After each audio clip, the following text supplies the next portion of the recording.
What's up, everyone? Today, we're diving deep into XRP, and I want to kick things off with something really important from MacAttack XRP. The crypto founder made this brilliant point. XRP holders are chasing big gains, but most aren't ready for what comes after. And you know what? He's absolutely right. I've been telling you guys this forever. You need a game plan. Don't just hope for the best. So let me break down what Jake Claver shared about building real wealth with XRP. He outlined this two-stage approach that's actually pretty smart. Stage one is all about preparing for liquidity before XRP takes off. He's talking about setting up trusts and LLCs. Now, before you do anything, and I cannot stress this enough, do not just listen to random people on the internet. That includes me. Talk to your attorney. Talk to your accountant. Get professional advice that's specific to your situation. But here's why LLCs are so powerful. They separate you as an individual from your wealth. Think of it like a protective barrier. Plus, they can seriously reduce your tax burden. We're talking about keeping way more of your money in your pocket instead of handing it over to the government. Stage two is where it gets really interesting, turning crypto into income without those heavy taxes. One strategy he mentions is borrowing against your crypto. I'll dive deeper into this in just a minute, but the idea is brilliant. You're also looking at building what he calls a digital family office for larger portfolios and preparing for the next generation. This is all about generational wealth, people. And honestly, he's not wrong on any of this. But here's my advice. Do your homework first. Sit down with your attorney and accountant. Have them walk you through exactly how much you could save with an LLC before you make any moves. Now, I'll be transparent with you. I had to open an LLC for my business anyway, but I'm also planning to open a separate LLC just for my crypto holdings. Why? Because in my other work, I handle expensive computer network equipment. So having that legal protection plus business insurance was always essential for me. But here's something exciting. You can actually borrow against XRP right on the XRP ledger. There are these emerging native lending protocols like XP Finance that offer decentralized non-custodial loans. You can use various assets as collateral, including XRP. You deposit your crypto, earn interest, and some protocols even use off-chain underwriting for loans without collateral. Think about this strategy. Instead of selling your crypto and losing your position, you take a loan using your XRP as collateral. You pay back the loan over time while keeping your crypto. It's like having your cake and eating it too. But you know what I think is even better? Passive income strategies. This way, you're generating monthly income without worrying about selling any of your crypto. Over time, this approach can easily build that generational wealth we're all after. Now, I saw this headline saying price could reach $18.95 if $1 trillion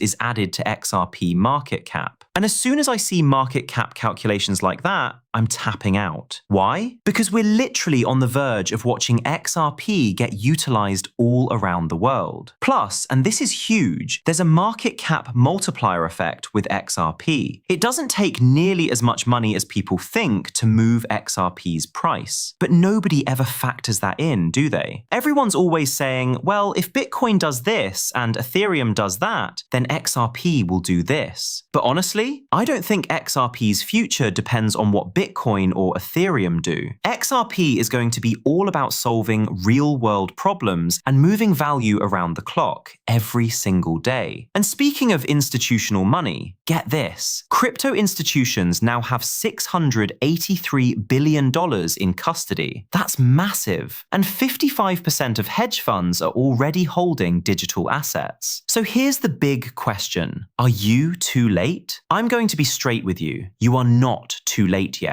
But that window is absolutely closing fast. If you want to be a crypto investor, if you want to be an XRP investor, you need to get in before this massive institutional wave of money floods into this space. And that wave is coming with regulations. Leading up to those regulations, we're already seeing the first movers position themselves. The people getting in now, they're going to be the early adopters, but later on, it's going to be everyone flooding into this space.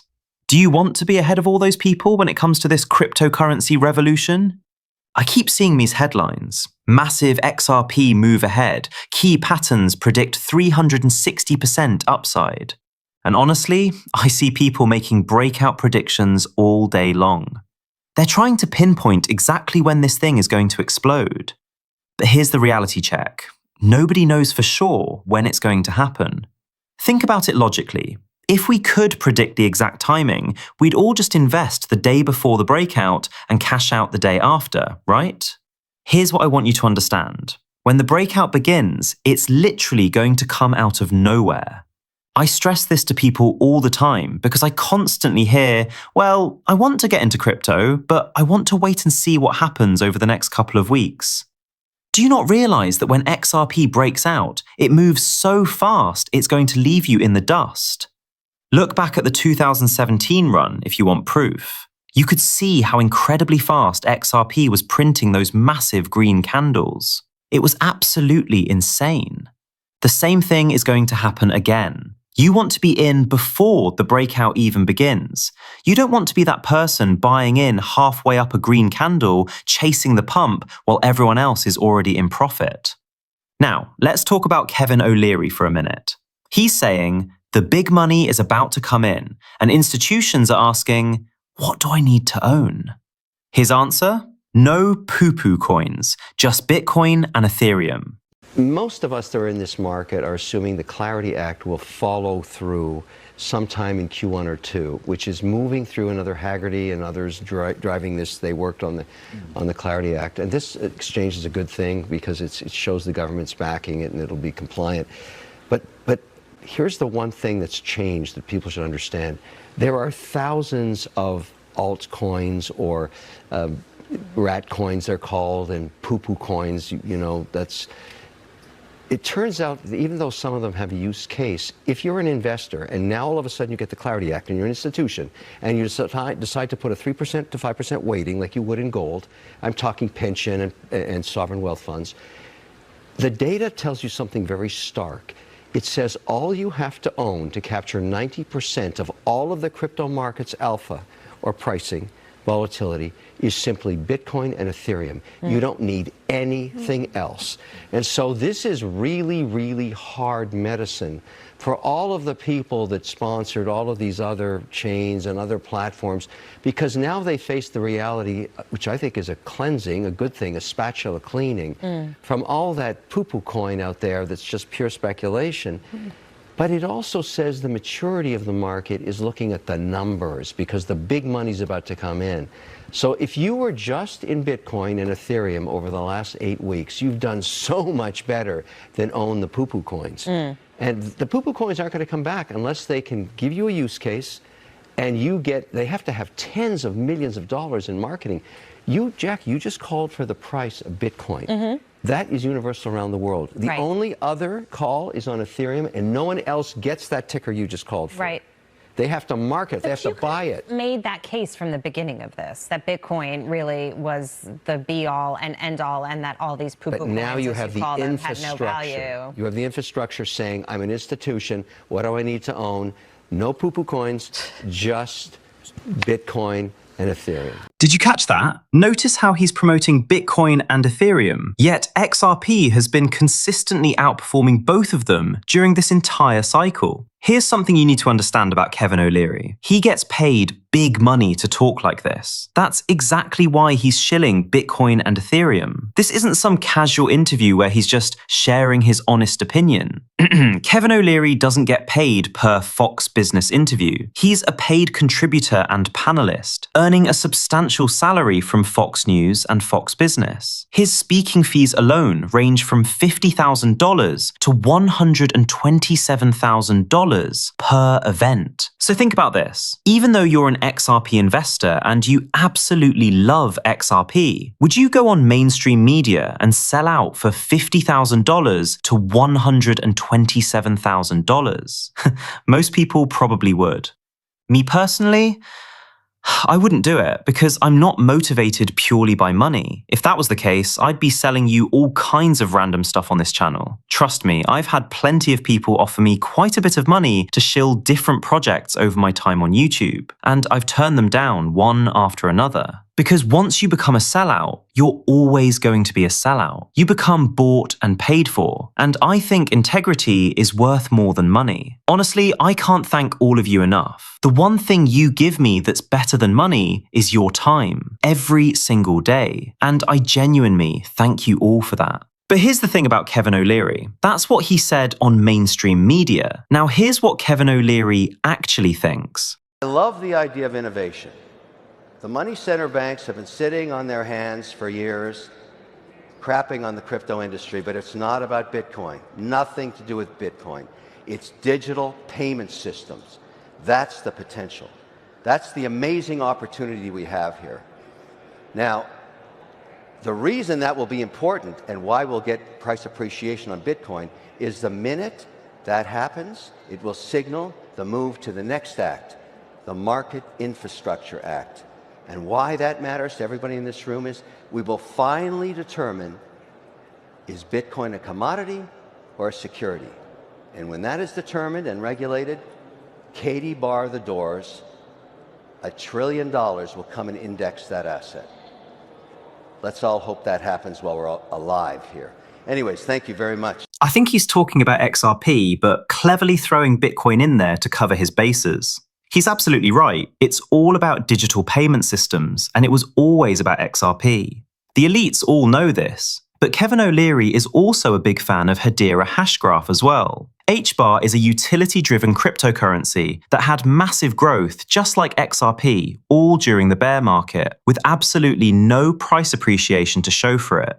Kevin O'Leary knows the endgame, but he has to herd the retail investors into Bitcoin. Why? Because the exit liquidity has to come from somewhere. But all these mainstream voices are bought and paid for because it's all part of one big marketing scheme. I saw this headline: Veteran investor shares XRP price target of $10 for 2029 if Bitcoin hits $190,000.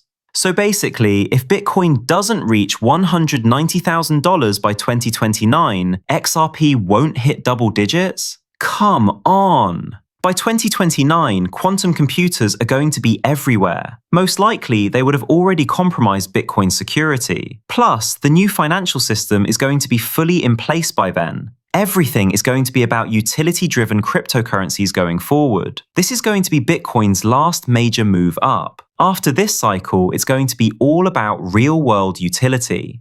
And you know what's really telling? Even the institutions are moving their money away from Bitcoin ETFs. Where's that money going? Most of it's flowing into XRP ETFs. Why? Because they want exposure to what's actually going to be moving the world's money. They're not stupid. They can see where this is all heading. The writing is on the wall, folks. The question isn't whether XRP is going to explode. It's whether you're going to be positioned when it happens. Don't be the person watching from the sidelines, wishing you'd acted sooner. They want exposure to something that offers on-demand liquidity. They want a piece of the future. Now, I saw this comment from a digital asset investor, and honestly, he's not wrong. He said there's only two options here. This person is either intentionally lying and misdirecting, or he's a complete half-wit. Think about it. You can't spend 5 minutes on X without seeing videos of people in government and major financial institutions talking about the importance of tokenization, stablecoins, DeFi, and other blockchains that can actually do these things. None of this can happen with Bitcoin alone, and this clown knows it. The fear is real, and it should be. I saw Rajat posting, Bitcoin only, everything else is a distraction, and Dom Kwok fired back saying, wrong. And you know what? Dom Kwok is absolutely right, because Rajat is wrong. There was a time where everything was Bitcoin only. Everything was about giving Bitcoin that first mover advantage. But guess what? The level playing field is here now. We're about to watch how XRP performs with a truly level playing field. And honestly, it hasn't even started yet. Here's the brutal truth. Bitcoin is going to become irrelevant. It's not anything special. It doesn't have real utility. All it got was first mover advantage, and it got pushed by every single person out there who got paid to talk about it. Check out what Raoul Pal said about Bitcoin being too expensive. And what would you say to those people saying that Bitcoin is super expensive? The issue is people have this anchoring bias on price. So they think 100 is more expensive than 1. But in this weird world of crypto, everything's fractionizable. So you just should be thinking about what are the percentage potential returns going forwards. So let's say Bitcoin usually does about a 3x from the previous high, maybe more, depending where you are in the cycle. So you should be thinking about that return as opposed to the price, because anybody can put 10% of their investments in or 10% of their wages in, whatever. It's a fractionizable asset. So don't look at the number, look at what you can buy of it and the percentage potential returns. So many people anchor on things that are super cheap because they think, well, one day it could be the value of Bitcoin and therefore I'm going to make 1,000,000x returns. The world doesn't work that way. It works, Bitcoin is really the anchoring for the whole space. And over time, right, this space is a $3 trillion asset class today. If I extrapolate the trend rate of growth of adoption or price or market cap, you get to somewhere like 100 trillion by 2034, 10 years. By 2034, that $100 trillion is going to be divided across utility-driven cryptocurrencies. Bitcoin maybe gets to keep $1 trillion of that, maybe a little bit more, but that's it. But here's where Raoul Pal is wrong. Who wants to be a quarter coiner or a half coiner or even a 3/4 coiner? When you're a crypto investor, you want to be a whole coiner, right? And what are you going to get from Bitcoin? Maybe a 2 times return? The real return on investment is in other assets. But again, because he gets paid to talk about Bitcoin, he's going to continue pushing Bitcoin. That's what it comes down to. It's the same thing with Tom Lee and Ethereum. People are bought and paid for. That's what I'm telling you. When it comes to XRP, there is no marketing team pushing it. That's exactly why you don't see it all over mainstream media news. We were lucky enough to find it before the institutions did. Once the institutions fully arrive, they'll start pushing XRP on mainstream media. I'm sure of it. But by then, us early XRP investors will already be retired. Eventually, the game is going to shift completely. History repeats itself until it doesn't, and I think Bitcoin's dominance is about to change going forward. Utility is going to drive this market from here on out. The question is, are you positioning yourself for the utility revolution, or are you still chasing yesterday's narrative? Let me know what you think in the comments, and if this woke you up to what's really happening, smash that like button and subscribe for more truth about where this market is actually heading.